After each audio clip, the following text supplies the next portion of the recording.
নমস্কার বন্ধুরা, মৌসুমি kitchen and ব্লগে আপনাদের সবাইকে স্বাগত। আজ আমি পুরভরা আলুর পরোটার রেসিপি আপনাদের সাথে শেয়ার করব। একদমই সহজ পদ্ধতিতে আপনাদের এই আলুর পরোটাটি আজ বানিয়ে দেখাবো। অনেকেরই আলুর পরোটা তৈরি করার সময় পুরটা পুরোপুরি চারিপাশে ছড়িয়ে থাকে না, আর পুরটা ফেটে বাইরে বেরিয়ে যায়। আজ আপনাদের কিছু টিপস শেয়ার করব। এইভাবে যদি আপনারা আলুর পরোটা বানান, আপনাদের আলুর পরোটাগুলো খুবই নরম তুলতুলে হবে, আর আলুর পরোটা থেকে পুর একটুও বাইরে বেরিয়ে যাবে না। চলুন বন্ধুরা, আর দেরি না করে আলুর পরোটার রেসিপিটি দেখে নিন। প্রথমে আমি একটি মিক্সিং বোল নিয়ে নিয়েছি। এর মধ্যে নিয়ে নিলাম 1 বাটি পরিমাণ ময়দা আর 1 বাটি পরিমাণ আটা। এবার আমি এতে স্বাদ মতো লবণ দিয়ে দিলাম, আর পরিমাণ মতো সাদা তেল দিয়ে দিলাম ময়ানের জন্য। প্রথমে সাদা তেল আর লবণ দিয়ে দেওয়ার পর আটা ময়দা ভালোভাবে মিক্স করে নিচ্ছি। আমি এখানে আটা ময়দা মিশিয়ে করেছি, আপনারা চাইলে শুধু আটা কিংবা শুধু ময়দা দিয়েও বানাতে পারেন। লবণ আর তেলটা ভালোভাবে মাখিয়ে নেওয়ার পর এবার পরিমাণ মতো জল দিয়ে একটি নরম ডো বানিয়ে নিতে হবে। ডোটা খুব নরমও হবে না, আবার খুব শক্তও হবে না। এই রকম ডো দেখুন বানিয়ে নিয়েছি। আর আটার ডোটা 30 মিনিট মতো ঢেকে রেখে দেব। অন্যদিকে আলুর পুর বানানোর জন্য গ্যাসের ওভেন জ্বালিয়ে কড়াই বসিয়ে দিয়েছি। কড়াইতে দিয়ে দিলাম পরিমাণ মতো সাদা তেল। তেল ভালোভাবে গরম হয়ে গেলে এখানে আমি কিছু উপকরণ কেটে নিয়েছি। 2 মিডিয়াম সাইজের পেঁয়াজ কেটে নিয়েছি, 7 থেকে 8টা রসুন কুচি, 1 গিট আদা, 1টি টমেটো আর 3 থেকে 4টা কাঁচা লঙ্কা কুচিয়ে নিয়েছি। এবার তেল ভালোভাবে গরম হয়ে গেলে প্রথমে কাঁচা লঙ্কা কুচিগুলো দিয়ে দিচ্ছি। কাঁচা লঙ্কা কুচি দিয়ে দেওয়ার পর এর মধ্যে রসুন কুচি আর আদা কুচিটা দিয়ে দেব। রসুনটা একটু লাল লাল করে ভেজে নেব, তাহলে গন্ধটা খুব সুন্দর আসবে। রসুন কুচি আর আদা কুচি ভালোভাবে ভেজে নেওয়ার পর এর মধ্যে 2 মিডিয়াম সাইজের পেঁয়াজ ঝিরিঝিরি করে কুচিয়ে নিয়েছিলাম, আর সেটি দিয়ে দিচ্ছি। দেখুন রসুন আর আদা ভালোভাবে ভাজা হয়ে গেছে। এবার পেঁয়াজটা দিয়ে দিলাম। পেঁয়াজটাও লাল লাল করে ভেজে নেব, তবে পেঁয়াজটা খুব বেশি ভাজার কোনো প্রয়োজন নেই। পেঁয়াজটা হালকা লাল করে ভেজে নেওয়ার পর এর মধ্যে 2 মিডিয়াম সাইজের টমেটো ঝিরিঝিরি করে কুচিয়ে দিয়ে দিয়েছি।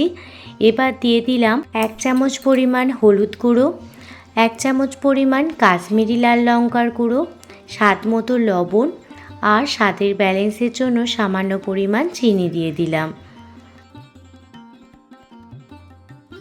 এবার সমস্ত উপকরণ ভালোভাবে কষিয়ে নেব। যখন টমেটো মেল্ট হতে শুরু করবে, এই পর্যায়ে সিদ্ধ করে রাখা আলু দিয়ে দিচ্ছি। মশলার সাথে আলুটা ভালোভাবে মিশিয়ে নিলেই এই আলুর পরোটার পুর একদমই রেডি হয়ে যাবে। এখানে আমি আর কোনো রকম মশলা ব্যবহার করিনি। আলুর পরোটার পুর একদমই রেডি হয়ে গেছে। অন্যদিকে আটা ময়দা মাখানো ডোটা 30 মিনিট রেস্টে রাখার পর এবার গোল গোল করে লেচি কেটে নিয়েছি।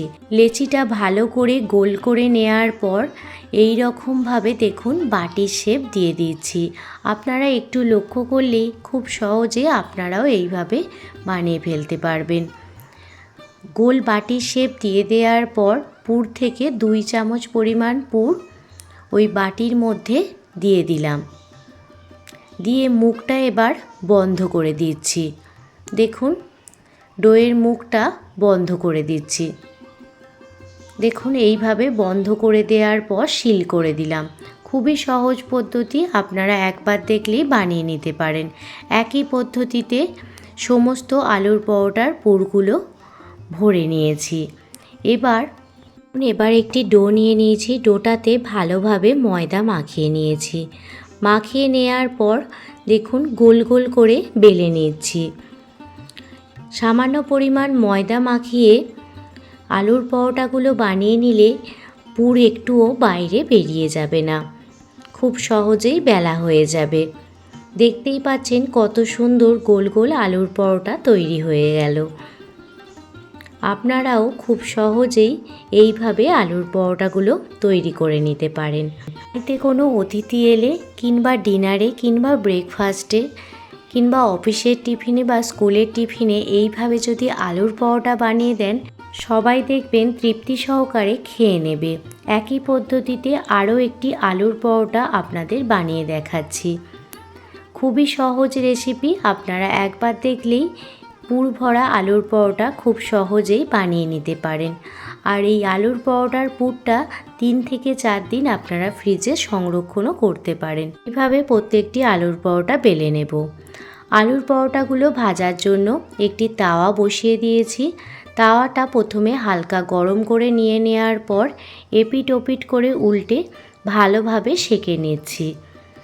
3 থেকে 4 মিনিট ভালোভাবে সেঁকে নেওয়ার পর সাদা তেল ব্রাশ করে দেব। এখানে আমি সাদা তেল ব্রাশ করে দিচ্ছি, আপনারা চাইলে বাটার বা ঘিও ব্যবহার করতে পারেন, তাতে এর টেস্ট আরও দ্বিগুণ পরিমাণ বেড়ে যাবে।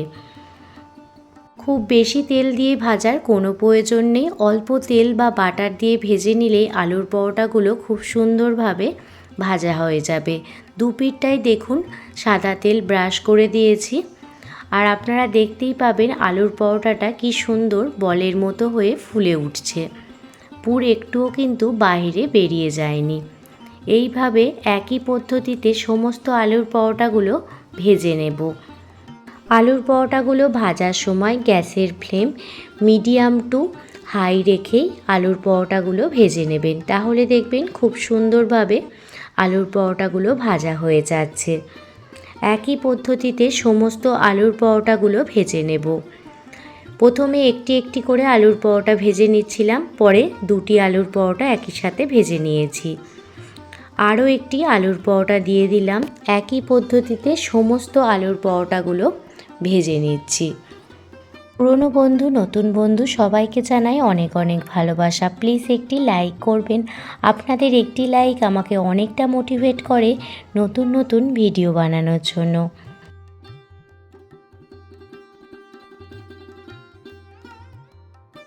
যখনই এইরকম হালকা ব্রাউন কালার চলে আসবে আলুর পরোটাগুলো প্লেটে উঠিয়ে নেব। প্রত্যেকটি আলুর পরোটা ভালোভাবে ভাজা হয়ে গেছে। একটি আলুর পরোটা আপনাদের কেটেও দেখাচ্ছি। পরোটার পুরোটাতে আলুর পুরটা খুব ভালোভাবে ছড়িয়ে গেছে। আপনারাও বাড়িতে হাতে কম সময় রেখে খুবই সহজ পদ্ধতিতে এইভাবে আলুর পরোটা বানিয়ে নিতে পারেন।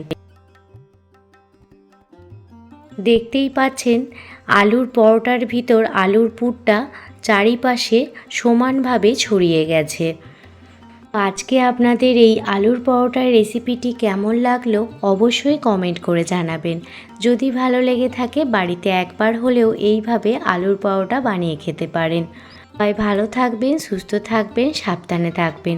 আবারও কোনো দিন অন্য কোনো রেসিপি ভিডিও নিয়ে আপনাদের কাছে হাজির হব।